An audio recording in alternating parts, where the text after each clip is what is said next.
If you're ambitious but you feel like you never actually put your all into something, this video is for you.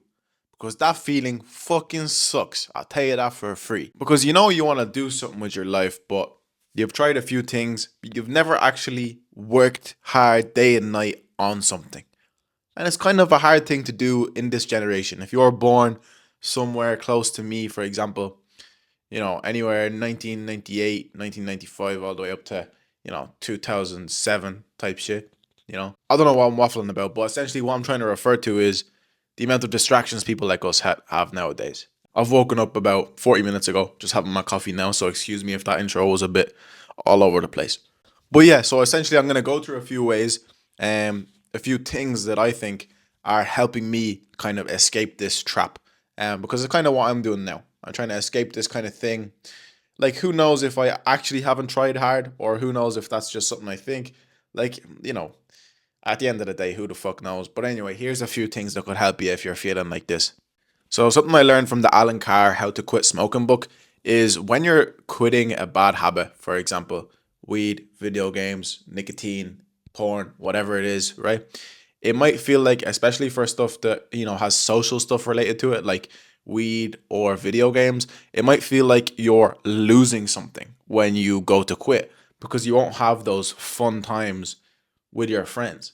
You need to reframe this as there is nothing to lose and only freedom to gain.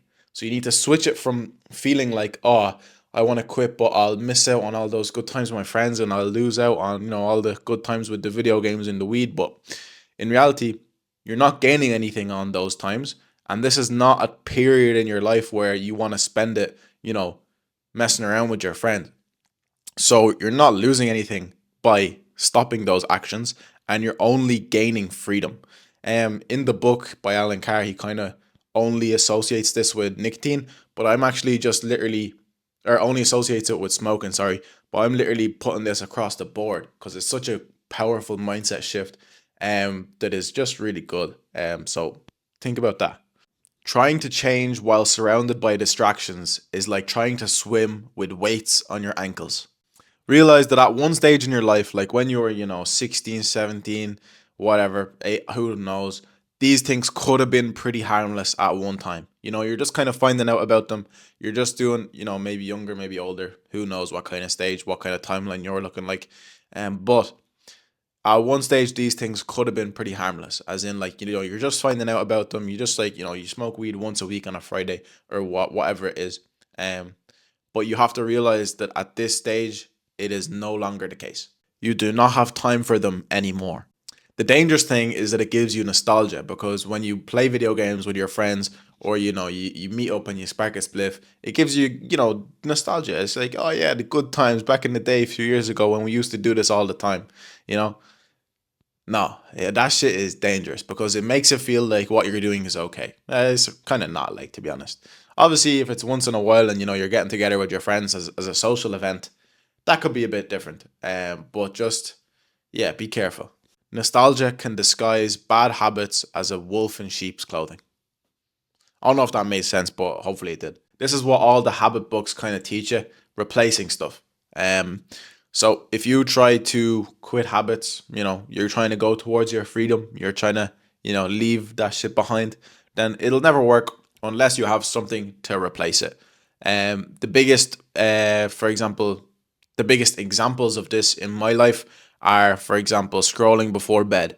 Like, I don't know how many of you scroll before bed, but now I've been reading on my Kindle every day for the last two, pushing 3 or 4 years. No, not four, maybe 4 years. So, it's about replacing. Instead of just leaving something behind, okay, now what are you going to do? Just get into bed, do nothing, and go to sleep? That's a bit too far of a jump from getting all of that dopamine right before bed. It's a bit too far of a jump just to get into bed and go to sleep. So you need to replace that with something.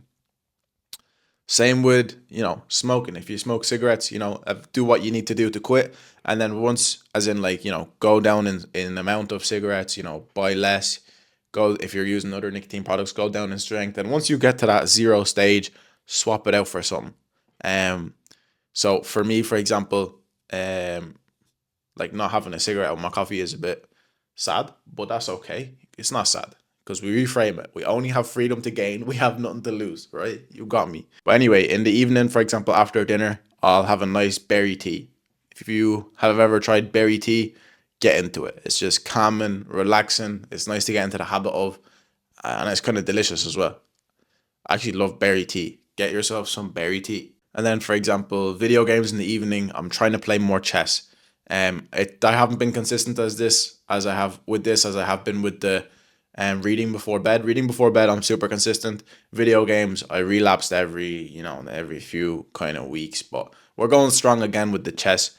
Yeah, so chess is what I'm using to replace video games. Now, why?